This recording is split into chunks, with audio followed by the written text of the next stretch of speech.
Welcome back to the Squared Away Life podcast. My name is Camden Bucey, and I've been working through my forthcoming book, The Compounding Mind. If you'd like to get a copy of that, you can subscribe to my email newsletter at squaredawaylife.com. Now, I think one of the most valuable things you discover after years of daily review is not just one dramatic breakthrough. It's often something a lot more subtle. You begin to realize that your best insights didn't happen in just this single flash moment, some eureka moment. You actually come to find that the first note where an idea appeared, it was kind of half formed and almost like a throwaway thought. And then you find the same note 3 months later when you return to it in a daily review. And then maybe another one 6 months after that where the idea became clearer. It's almost like these thoughts percolate or they cultivate in your mind. And eventually, if you're doing review, you're reviewing your notes at a regular pace, maybe as I do. I review my notes every day, one from 1 week ago, 1 month ago, and 1 year ago. And when you do that, eventually you start to see these half-formed ideas start to take shape, to become clearer, and then they start to affect and inform your decisions, perhaps influence your projects or provide greater background for conversations. They effectively change your life eventually. So what felt early on like a fully formed, clear and distinct idea all arriving at once was actually something that's the result of a long conversation that you have been having with yourself, one captured thought at a time. It's not a eureka moment usually, but there is evidence of these ideas taking shape over the long term. This is one aspect of what I call the compounding effect and why it's helpful to review your notes regularly, because your knowledge base, your principle of knowledge will generate compounding returns when you add to it and when you review it. Now in this video, I want to explain why daily review feels so small at the beginning and why it becomes so valuable over time, and what is actually compounding when you keep showing up to your notes and spending time in them and adding value to them. The point is not just so that you remember more. This is not just a quantitative activity of just trying to put more data and info in and amass a larger amount of material. The point is to build a growing store of knowledge, really to help you in your judgment and in your self-understanding, that's going ultimately to help you live more intentionally according to your vision, your mission for yourself, but according to your values. It's going to help you achieve your goals. But most people don't do this kind of thing. And the reason why people often quit practices like journaling, and even if they've ever done something like a daily review, why they might not stick with it, often it's because at the beginning the returns feel really small. It doesn't feel like it's worthwhile. You might write a note, you review something from last week, you capture a thought about your day, maybe you notice a pattern, maybe you don't notice anything. But if you expect the practice to feel transformational right away, I need to tell you, I need to be transparent. It's going to be very disappointing for you. You're not going to appreciate it. But that's kind of the nature of how compound growth works. The curve is almost invisible at the start, like interest. You're not getting a lot the first day, the second day, the third day. It looks like the change is imperceptible, but then when you first begin, it doesn't seem that motivational. You're not excited, but then things are going to take off.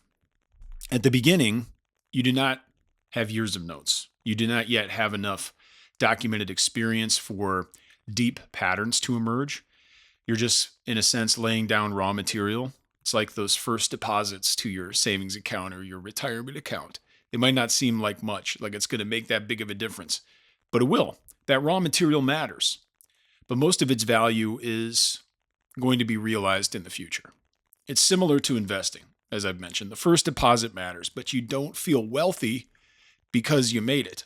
The power, the leverage comes through repeated deposits over time, and then the compounding returns on those deposits. I believe daily capture and daily review works in a similar way. Your first month may feel like a modest habit. Your second year can feel like a different kind of wealth, and the more you do it, the greater the returns. And one way to think about this is what I call knowledge equity. Knowledge equity is the value stored in your accumulated notes, your reflections, your observations, the decisions, and the patterns that you realize over time. You could think of it like the value that you have stored in your house. Like you are paying, if you have a home loan, you are paying principal. You're paying toward the principal, and that is your equity, the value you have in your house, and you can improve that value through sometimes what people call sweat equity, like working on your house and building it up. Over time, you're building value into an investment. The same thing with your retirement account if you have one. As you pay into it, you are developing and building equity within that vehicle, that investment vehicle.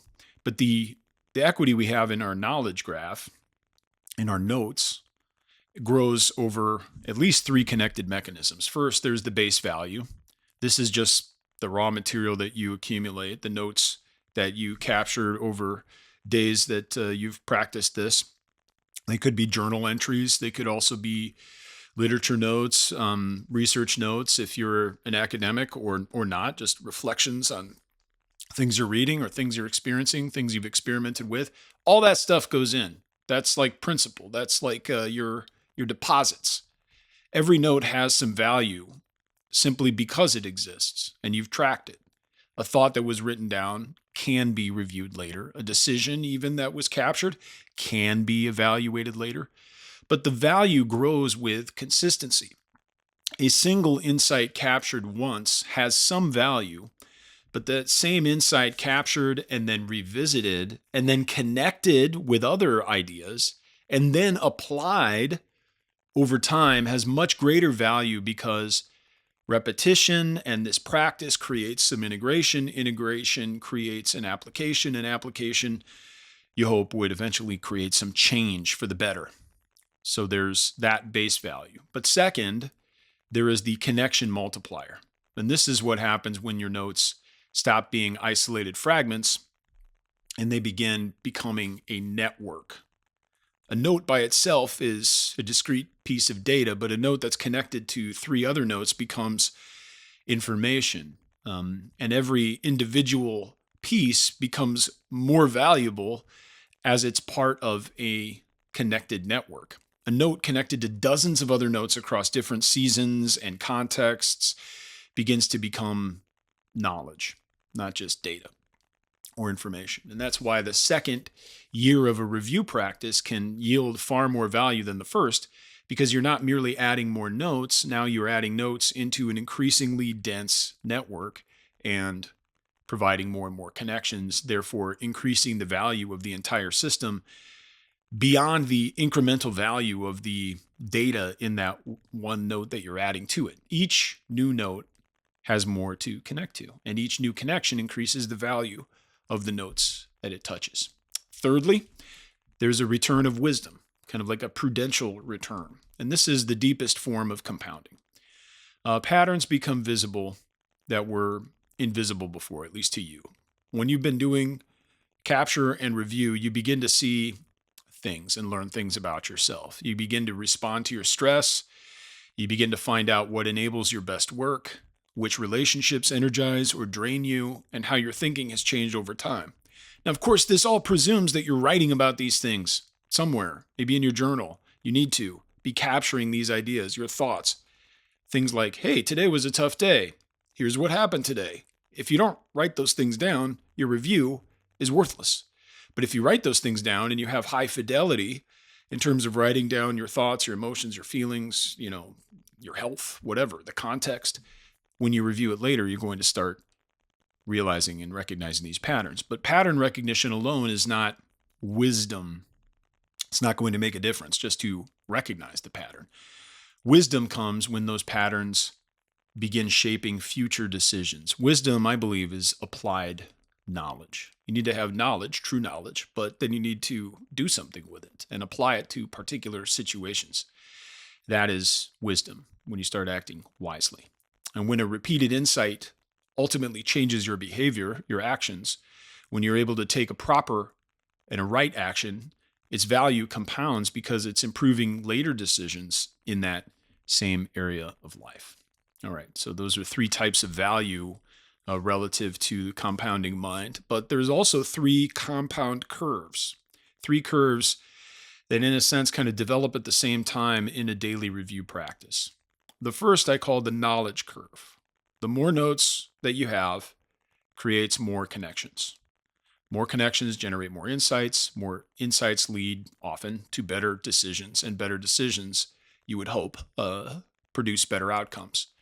That's not some magical thing. It's really kind of mathematical, maybe even a little bit mechanical. If you have 100 notes, a current challenge might connect you to something you learned last month. If you have 1,000 notes, that same challenge might connect to a dozen previous experiences and multiple lessons from different parts of your life.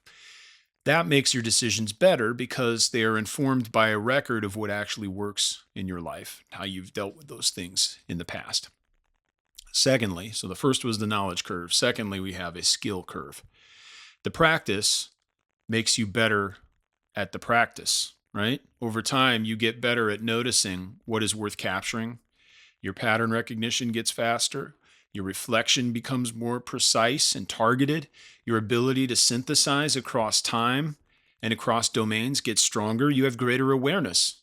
The more you engage in a reflective life, the better you will be at reflecting on your life. It sounds kind of simplistic, but it's true.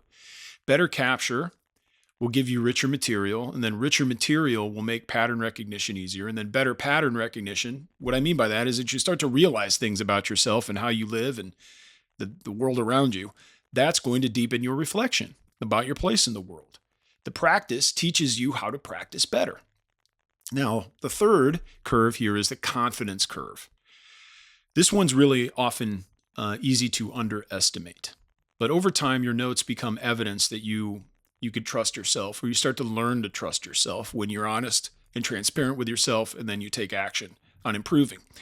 Because if you do this, then you have documented proof of decisions that you made well, problems that you've solved in the past, mistakes you've made that you recovered from. You'll start to record skills that you've developed and difficult seasons that you eventually made it through. And when the next issue comes around, because it will, when it presents itself, you're not starting from zero, but you're able to, in your review, realize, oh, I've dealt with this before. I've been here before. I've had a history of dealing with similar things, and I got through them, and I'll get through them again. So here's a simple example of how the network effect works. Now imagine an early note that says something like, man, I'm really feeling burned out at work. Now at the time, this may not seem very profound. Maybe you feel like that all the time. It may feel just like venting after a hard day. But then a few weeks later, you write, I am most drained after back-to-back meetings. I've written that note, really. Then months later, another note says, I blocked my calendar for deep work mornings and my energy improved dramatically. Then a year later, you write something like, I taught my team about protecting some time for focus, and now they're reporting better outcomes as well. Well, that first note started, but it kind of took root, maybe. It seemed like nothing at the time, but then it started to germinate and eventually to sprout and to take root and to develop. It became more valuable over time. It didn't stay a random vent or a random complaint from a tough day, but once it grew and then you started to connect it to other experiences and other notes, it became part of a larger story. Discomfort, investigation, pattern recognition, then solution, and then eventually some wisdom that you could share with others. Simple example, but none of those notes alone tell the whole story, but together they show movement and a development of awareness, and then eventually taking evidence of taking action to move from a problem to a pattern, then eventually to a solution. And that is one basic example of what your notes can do when you keep returning to them. A lot of this I'm talking about is obviously in terms of personal growth, but the same is true for your intellectual notes as well. As you are reading and researching something and you write these things down, just write down little things you notice, little things that you learn, and then revisit them. You'll eventually start building out these thoughts and connecting ideas to one another. So whether you are just journaling and writing about the things going on in your life, or whether you are working on a dissertation, I don't think really the practice needs to be much different. But the idea of compounding returns on your knowledge through the practice of capture and then systematic review, they're the same.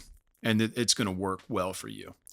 So this is really the value of taking notes and reviewing them. These notes do not just preserve the past or capture some piece of trivia that you want to store, but they eventually will lead to real development, personal development, growth in your life, but also development in your intellectual knowledge and your expertise in whatever field that is.